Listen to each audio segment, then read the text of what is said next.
خوشنودی ارواح طیبه شهدای سرزمین کربلا بر محمد و آل محمد صلوات بخوانید. اللهم صل على محمد و آل محمد. السلام علی الحسین و علی علی ابن الحسین و علی ارواح التي حلت بفنائک. موقعی که امام حسین از خیمگاه با اهل حرم بدانم آورد، به همه اهل بیت سفارش کرد تا زمان خبر شهادت مرا نشنیدید از میان خیمه بیرون نشوید، چرا که غیرت حسین قبول ندارد چشم نامحرم و خانوادش بیفتم.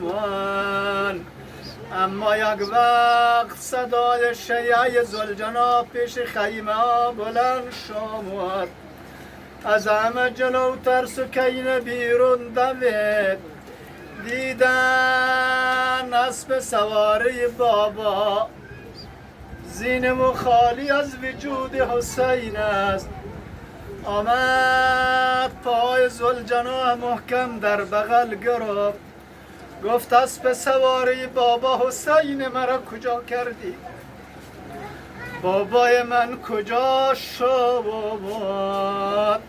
اما هشدار میدیم برای تو اگر بابای من نیاید دیگه من جا در میان خیمگان ندارم.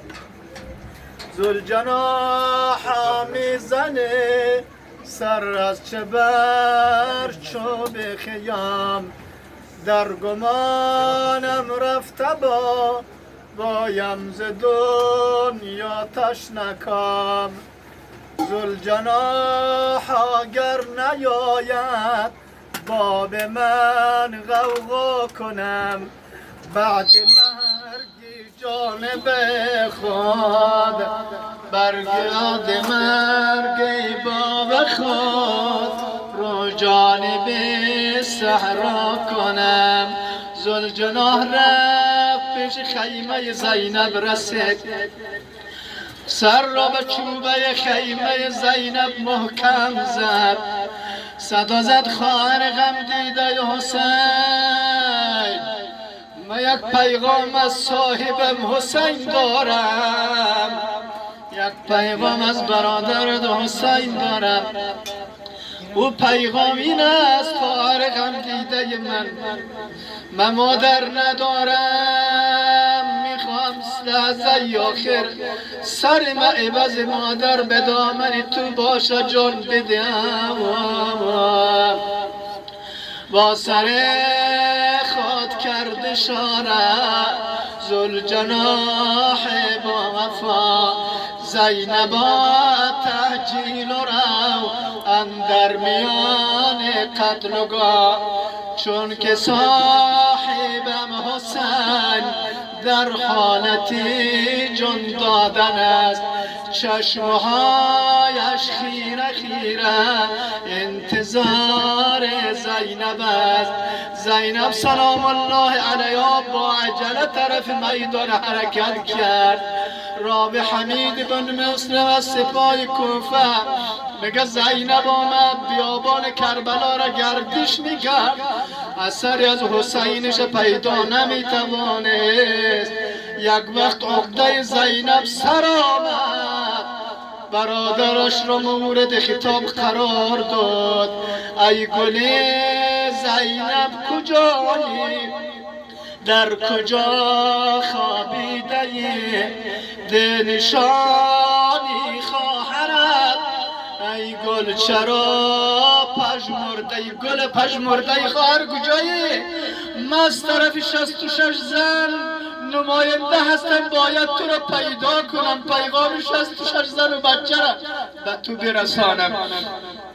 ده نشانی خواهرت ای گل ببایم من تو را، خواهرانت از من مظلوم طرف دارد تو را. یک وقت صدای ضعیفانه حسین از گودال قتلگاه بلند شد. خواهر غم دیده من زینب، اگر حسین میپاری پیدا کردنش خیلی زحمت داره، خیلی مشکل است.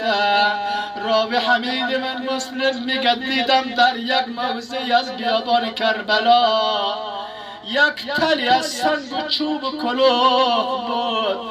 زینب کمر خم کرد، دامن برچید، آستین بالا زد، انباری از سنگ و چوب و کلوخ و مید شمشیرها و نیزه‌ها را دور انداخت. بدن نازنین حسین از زیر انباری از سنگ و کلوخ شکسته های نیزه پیدا کرد. رگ بریده گلوی خواهر را به لبها گذاشت، یک جای را بوسه کرد. نه پیغمبر بوسه کرده بود، نه علی، نه زهرا. کجا را بوسه کرد؟ ابو رگای بریده گلوی حسین را بوسه کرد. گفت گل خواهر تو به اندازه یک گوسفندم در میانی مردم ارزش نداشته. گوسفند را اول آب میدهد، بعد قربانیش میکنه، تو را لب تشنه سر بریده.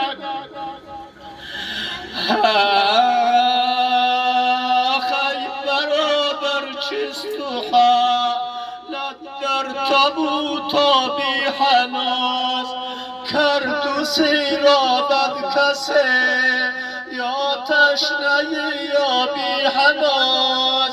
اما حسینش رو جور پیدا کرد که با روی خودش روی خاک افتاده بود. اینجا زینب صدا زد عزیز خواهر، اصلا به سر خدا سجده نمیخواد. چرا با روی خودت روی خاک افتاده ای؟ با روی خاک که میفته آدم به حال سجده میفته، ولی از طلب سر خدا سجده نمیخواد. اما یک خاطر از قلب زینب فراموش نمیشه.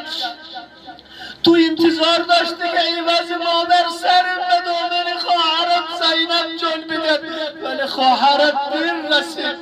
من بالای تن زینب یه نگاه میکردم، موقعی که شمر سرتون از بدن جدا میکرد، اون وقت چشم طرف خیمگاه بود که زینب خواهرم چی وقت میآید. هرگز از خواهرم نیاید اندوان در قتلگاه، الاتش گفتی بزری تیخ تا جان شده. و صلی الله علیکم یا اهل بیت النبوه. خداوندا به عزت جلال کبریایی این قلیل تعزیه داری و سوگواری از این جمع قبول بگردان. خداوندا همه ما را در زمره عزاداران امام حسین به حساب آور. امام حسین را دستگیر ما در دنیا و آخرت قرار بده. پروردگارای سینه‌های بریان که امروز در عزای حسین سینه میزنن، چشمهای گریانی که در روز عشق میریزانن، اینا را در روز قیامت نسوزانی و مگریانی. یا الله خدا پروردگارا از این جمع خصوصا از صاحب خانه حوائج مشروع و منظورهش برآورده خیر قرار بده. اموات گذشتگان این جمع از صاحب خانه مغفرت نما. پروردگار ما را در دنیا و آخرت از قرآن اهل بیت جدا مگردان. همه ما را تا محرم آینده از گزند همه حوادث و مشکلات و آفات در پناه خود نگه دار. خدایا رحمت ها، صحت، عافیت، همه خوشی، خیر و برکت را در این جمعیت لطف و عنایت کن. ربنا تقبل منا انك انت السميع العليم. رحم الله من قرأ الفاتحه مع الاخلاص والصلوات. اللهم صل على محمد.